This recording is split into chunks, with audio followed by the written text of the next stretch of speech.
Orando com os Salmos, e hoje nós vamos dar prosseguimento nesse nosso tempo de oração tão especial, olhando para o Salmo de número 33. Eu quero aproveitar e convidar a você para que tenha sua Bíblia em mãos. É um salmo razoavelmente longo, 22 versículos, para que a gente passe um por um desses versos, adorando a Deus em oração e lembrando de algo fantástico que não podemos esquecer na vida. Deus é Senhor de tudo, é Senhor da natureza, é Senhor da história e é Senhor da tua vida, da minha vida.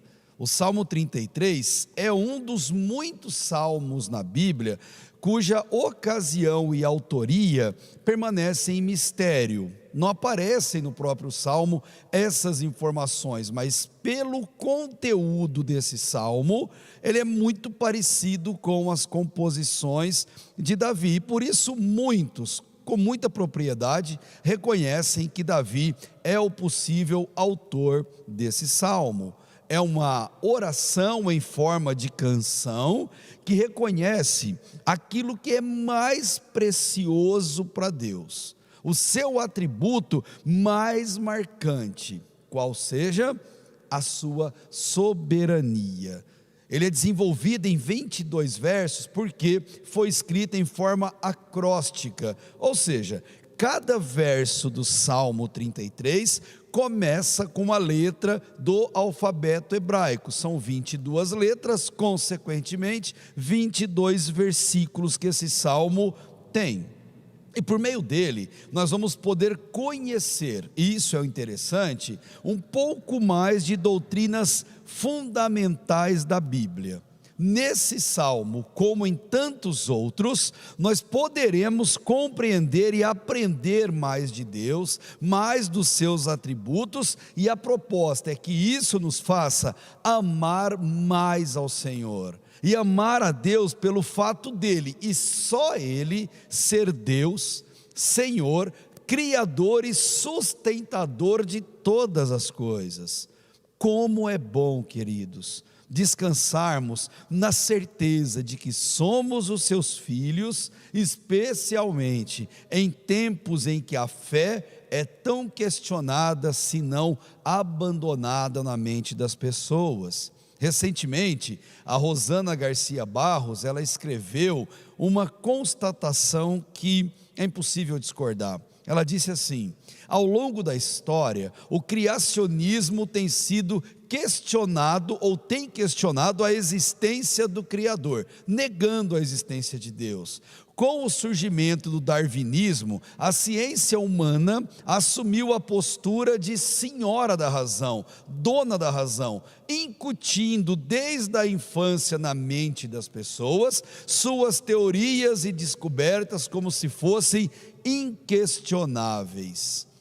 E ela prossegue: assegurados em seus milhões e milhões de anos, mudaram a verdade de Deus em mentira, como diz Romanos capítulo 1, versículo 28. E ela completa: tais homens são, por isso, indesculpáveis, como diz o versículo 20 de Romanos capítulo 1. Então eu quero dizer uma coisa para você, pensando nesse salmo e nessa afirmação da Rosana.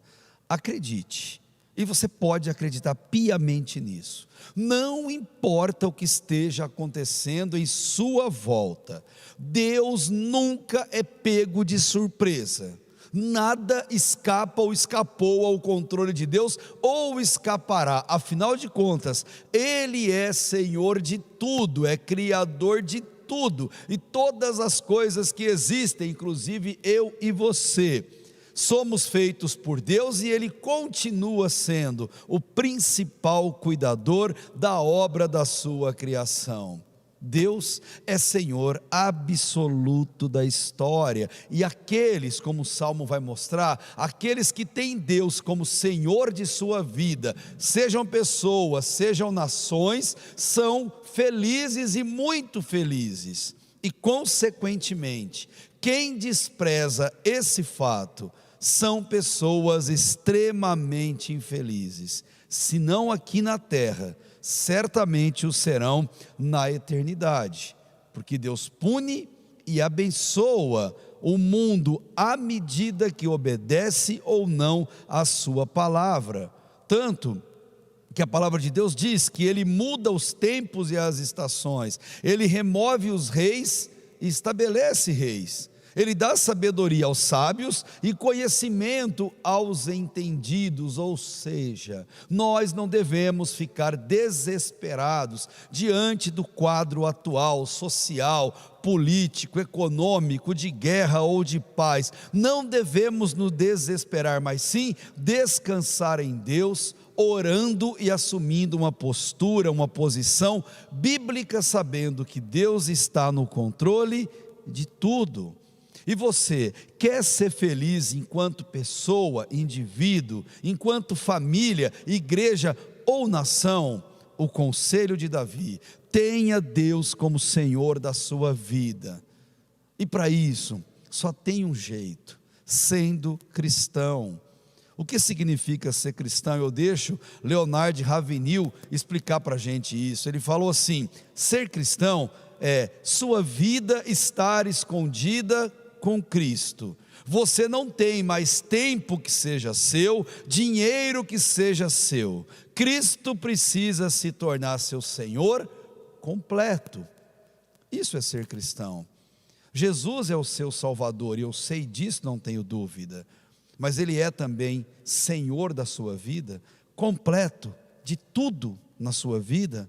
O Criador, Ele governa soberanamente toda a criação e sobre todas as criaturas, incluindo cada um de nós que agora assiste essa exposição, e Ele faz isso o tempo todo. Me lembro de uma canção de Leonardo Gonçalves, um cantor aqui nacional, gospel, que fala algo fenomenal no refrão de uma das suas composições. Ele fala assim: Deus sabe o que vai dentro da alma, Deus ouve a oração suplicante, Deus vê a angústia e o acalma.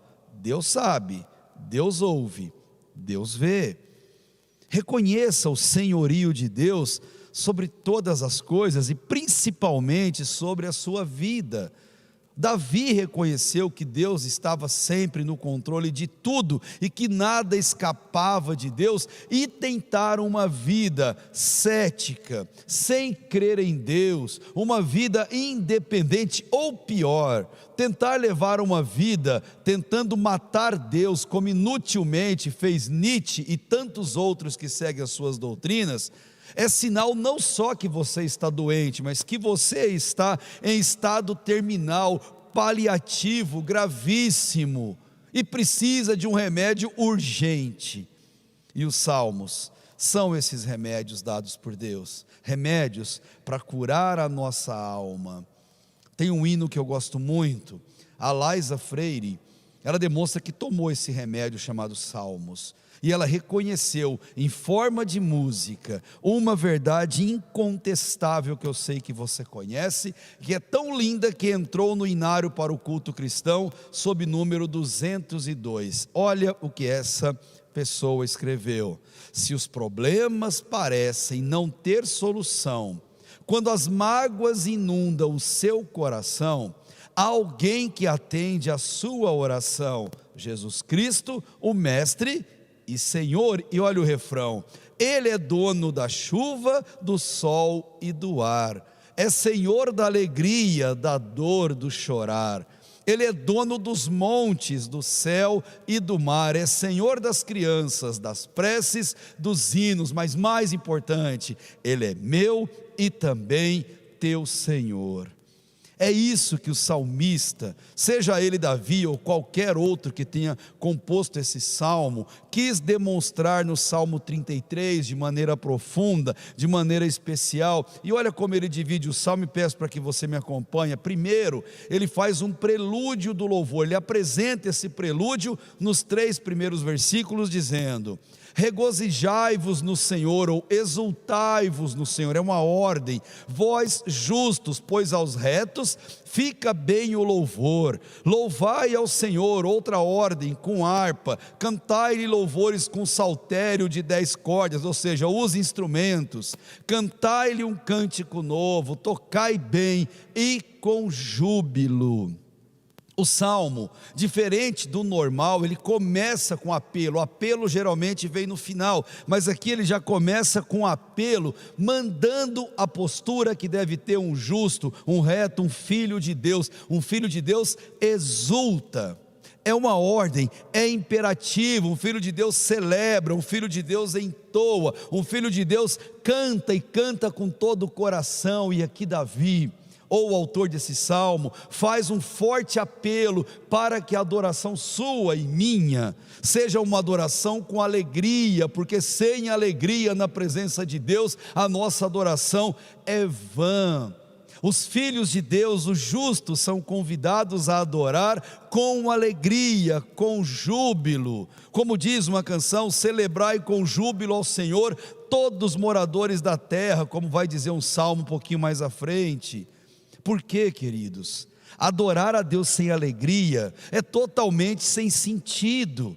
Não importa os nossos problemas, estamos diante do Senhor de toda a terra, do Criador de tudo que existe, sustentador da nossa vida. Como não ficar alegre com essa notícia? Como não mostrar um louvor cheio de alegria? Não faz sentido para Deus cantar e adorar com o coração pesado, cheio de ressentimento, mágoa, tristeza, de jeito nenhum. Por isso que ele diz: fica bem aos retos louvá-lo com alegria. É o que Deus espera de nós. E sabe como que a alegria é demonstrada no louvor? Por meio dos instrumentos. Foi Deus quem capacitou o homem para construir os instrumentos, e é o mesmo Deus que capacita a inteligência humana para tocá-los e fazer com que eles falem as nossas almas. O salmista, ele nos convida a adorar, porque Deus é soberano, é altíssimo, é excelso e merece, tem todo o direito de ser louvado, engrandecido. A palavra que vai aparecer no versículo 3, cântico novo. Cântico novo não é uma letra ou uma melodia nova a cada adoração, de jeito nenhum. Podemos adorar a Deus sempre nas mesmas letras e hinos antigos, isso nunca vai ser um problema, nunca. Aqui o que ele está falando, o salmista, cântico novo se refere a novas ocasiões ou novas motivações para expressar o louvor. Ou seja, cada vez que se cantar um louvor, um hino, cante-o de maneira diferente, cante-o com mais alegria, cante-o com mais satisfação. Devemos cantar ao Senhor sempre um cântico novo. E o que é cântico novo?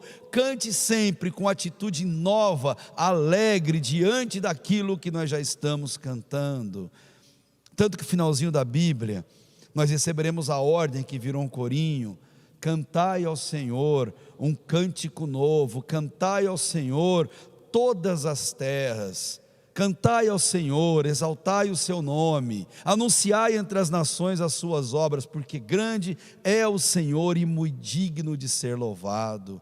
Glória e majestade estão diante dele, força e formosura no seu santuário. Esse é o Deus que nós amamos, esse é o Deus que merece ser louvado. A sua vida de adoração a Deus, você tem cantado um cântico novo? A cada vez que você tem entoado um cântico, você tem feito isso com alegria, com satisfação, com reconhecimento?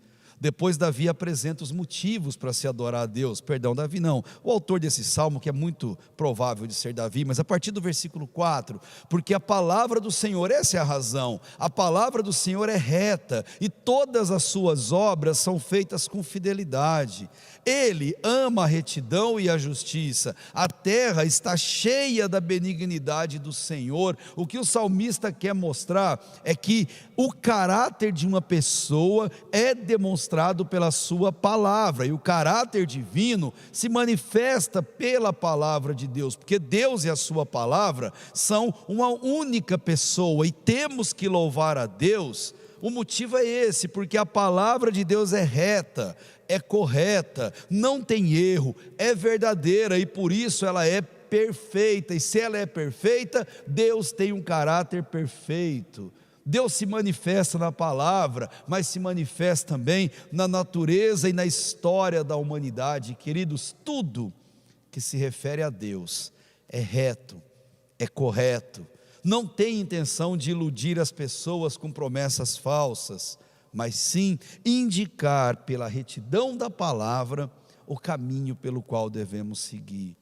Retidão e alegria são duas palavras que na Bíblia andam de mãos dadas, e ele vai prosseguir mostrando a resposta do louvor quando prestado a Deus. Versículo 6: pela palavra do Senhor foram feitos os céus e todo o exército deles pelo sopro da sua boca. Falando de estrelas e planetas, como mostra aqui o contexto para dizer o quanto Deus é supremo. O sopro da boca criou todo esse universo. Ele ajunta as águas do mar como um montão, ele junta as águas nas suas mãos, põe em tesouros os abismos. Tema ao Senhor toda a terra, temam-no todos os moradores do mundo, pois ele falou e tudo se fez, ele mandou e logo tudo apareceu, contrariando o ceticismo, contrariando os evolucionistas, contrariando darwinistas, cientistas ateus. A palavra de Deus afirma que ele criou tudo a partir do nada, e que Deus maravilhoso é o nosso. No verso 10, o Senhor desfaz o conselho das nações, anula os intentos dos povos. O conselho do Senhor, esse sim, permanece para sempre. Pessoas falham, Deus não, e os intentos do seu coração por todas as gerações. E olha o versículo 12 para a nossa exultação: bem-aventurado, feliz é a nação cujo Deus é o Senhor, e o povo que ele escolheu para a sua herança. Pedro já explicou isso para a gente, que é um privilégio concedido unicamente aos filhos de Deus. Por isso Pedro disse: vocês são geração eleita, sacerdócio real, nação santa, povo exclusivo de Deus, para anunciar as grandezas daquele que o chamou das trevas para a sua maravilhosa luz. Então olha só o que eu vou te dizer: seja Israel, Alemanha, Inglaterra, América do Norte, o nosso amado Brasil, bem qualquer outro povo do mundo, pode sim ser uma nação abençoada, porque a felicidade em Deus não está ligada à raça, não está ligada à etnia, à cor da pele, muito menos a território. A felicidade de um povo está ligada ao temor ao Senhor, ao temor do Senhor. Os planos dos homens falham, são vaidosos, os de Deus são eternos. Ore para que o nosso Brasil seja uma nação que ama o Senhor, que tema o Senhor, que ame valores como família, como decência, como honestidade, como verdade. Porque feliz, e só vai ser feliz a nação que temer ao Senhor, porque os que não temem já sofrem na própria pele por conta disso. Versículo 13, 14 e 15, o Senhor olha lá do céu e vê todos os filhos dos homens, da sua morada observa todos os moradores da terra. Aquele que forma o coração do homem como o oleiro faz com o barro, que contempla todas as suas obras. Nesse exato momento Deus está lá no céu olhando para você. Nesse exato momento, Deus está olhando e cuidando de todas as coisas em torno da sua vida, porque é Ele quem nos fez, é Ele quem nos criou, é Ele que molda o nosso coração. Deus controla simplesmente tudo no mundo, e vê os maus e vê os bons, porque os olhos do Senhor estão em todo lugar. A partir do verso 16, um rei não se salva pela multidão do seu exército, nem o homem valente se livra pela muita força. O cavalo é vã esperança para a vitória, não pode livrar ninguém por sua grande força. Eis que os olhos do Senhor estão sobre os que o temem, sobre os que esperam na sua benignidade, para os livrar da morte e para os conservar vivos na fome. Não é na força humana, não é no poderio militar, não é na capacidade econômica de um povo que há libertação, mas unicamente na mão graciosa de Deus. É Deus, e não a confiança na força humana, na tecnologia humana, que terá poder para salvar uma pessoa, somente em Deus. Deus é Senhor da sua vida, deixe-o reinar dessa forma. E Davi vai apresentar ao nosso salmista uma oração final, dando um testemunho e um ensino pessoal para todos que têm acesso a essa linda oração. A nossa alma, espero que a sua também, a nossa alma espera no Senhor.